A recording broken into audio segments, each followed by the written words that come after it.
La memoria es una construcción y como tal tiene omisiones.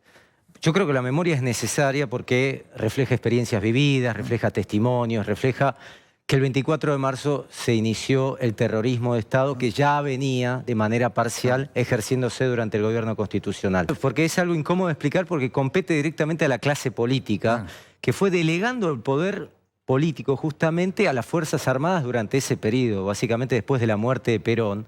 Ellos estaban también en esa idea, antes de crear un pacto institucional de defensa de la democracia, en ese periodo ellos también consintieron esta idea del aniquilamiento a la subversión. Ya estaba en la idea del Partido Justicialista y la Unión Cívica Radical.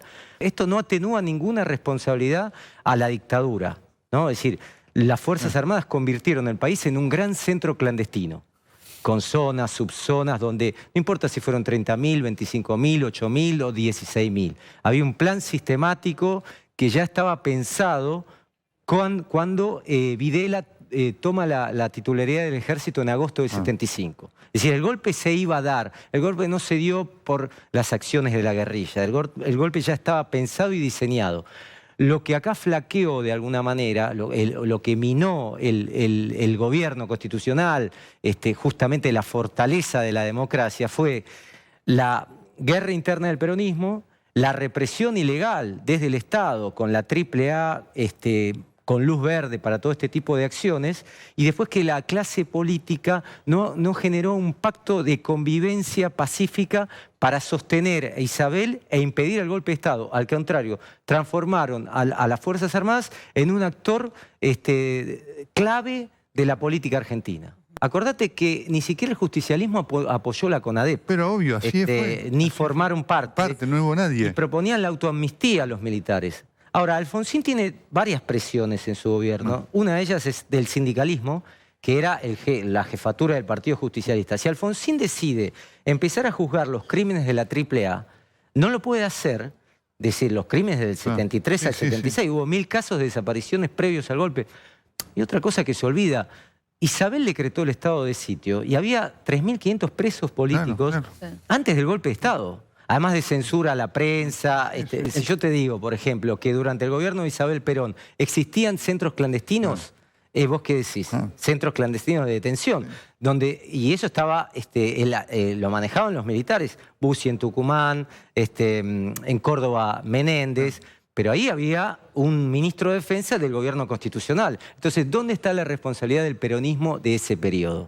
Acá el Estado tiene que tener un discurso muy fuerte sobre el 24 de marzo como una política del nunca más, ¿no? Volver a la idea del nunca más y de continuidad de los juicios y bueno, y empezar a hacer historia, que quiere decir revisar todo el conjunto de los hechos para que se pueda entender qué pasó el 24 de marzo, que no fue de un día para el otro que se inició la represión, que existió López Rega, que existió la AAA, que existieron los muertos en los baldíos y que el propio Perón alentaba de alguna manera en esta lucha contra la izquierda peronista, alentaba la represión porque ni siquiera se preocupaba por detenerla. Es decir, no hay una condena pública de Perón a la AAA durante el tiempo que gobernó. Y la AAA, recordarás, ya actuaba durante su propio gobierno. Obviamente esto el peronismo no lo va a discutir y no lo quiere discutir, pero bueno, entonces lo tiene que empezar a discutir la sociedad civil.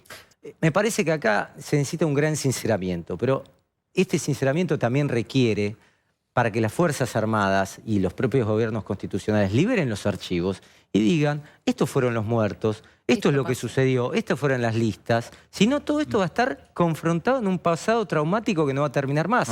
Es decir, esto es importante también, pero se le requiere a las víctimas que digan cuántos muertos tiene. Pero no se le requiere tanto a las Fuerzas Armadas, que tienen sus archivos del Estado, secretos, no secretos, pero que están, que digan qué sucedió con todo esto, ¿no? Con todo este pasado. Ya desde la época de Balsa, cuando era jefe del ejército, hasta el año 94, 95, se decía que todavía existían listas de desaparecidos que estaban microfilmadas. Ahora, nunca hubo un procedimiento judicial que obligara, pero acá ya parte del Estado mismo, ni siquiera el kirchnerismo abrió los archivos secretos de la dictadura militar. O sea, la CIDE empezaba a actuar en la represión ilegal antes del 76. Los oficiales de la Marina agentes de inteligencia estaban infiltrados en las universidades en el 75. Es decir, tenían la anuencia del Estado.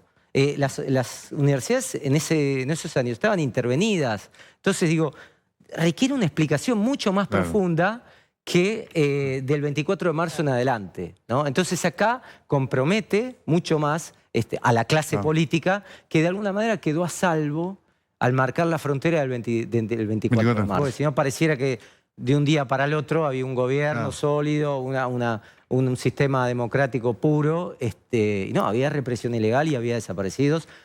Una represión ilegal parcial desde algunos sectores del Estado. Después el Estado se hizo terrorista en todo sentido. El hijo de Cortina desapareció en el 75. De Nora Cortina, mira. De Nora Cortina, en el año 75.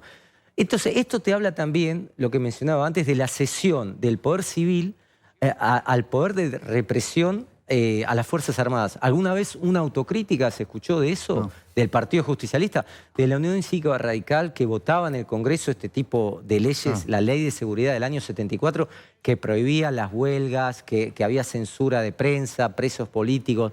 Es decir, por un lado la ley y por otro lado la AAA. Y eso asfixió al país y le dio mucho más poder a las Fuerzas Armadas. Por otro lado, la figura de Perón. La figura de Perón que en este contexto histórico es pasible de una discusión y que ningún peronista va a discutir, ni siquiera un peronista de izquierda. Ni siquiera el kirchnerismo, que supuestamente eran los herederos de la izquierda peronista en ese periodo, ¿no? Por lo menos reivindicaban esas banderas, pudieron dar este tipo de discurso que comprometía la figura de Perón, que vino a pacificar, pero después había agitado tanto la violencia contra la dictadura de Lanusse, con el apoyo a las organizaciones armadas, sin nunca condenarlas, colocando a Cámpora en la presidencia, que mostraba ya como un camino revolucionario en su proyecto, por lo menos eso se entendía, y después de un día para el otro viró ese proyecto, y entonces ahí generó toda esa tensión interna.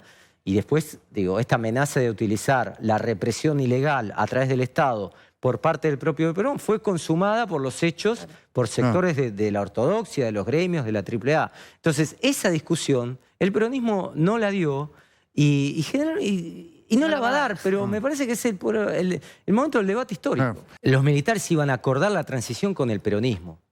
Y justamente la pelea, la audacia de Alfonsín es romper ese pacto, denunciarlo y decir yo voy a hacer los juicios. Y ahí se desmarca de Luder, pero también te marca en ese momento del 75-76, el peronismo se daba cuenta que Isabel no podía gobernar, aunque ellos, el Partido Justicialista, elige a Isabel en contra de la idea de Perón de crear una fórmula conjunta con Balbín.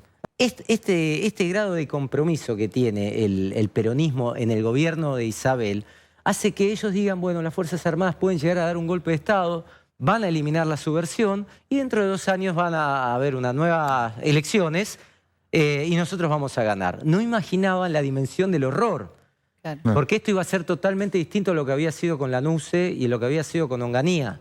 Digo, acá venía una represión que ya la anticipaba Videla cuando decía vamos a matar a todos los que sean necesarios para pacificar el país. Lo decía el jefe del ejército de un gobierno constitucional en octubre de 1975.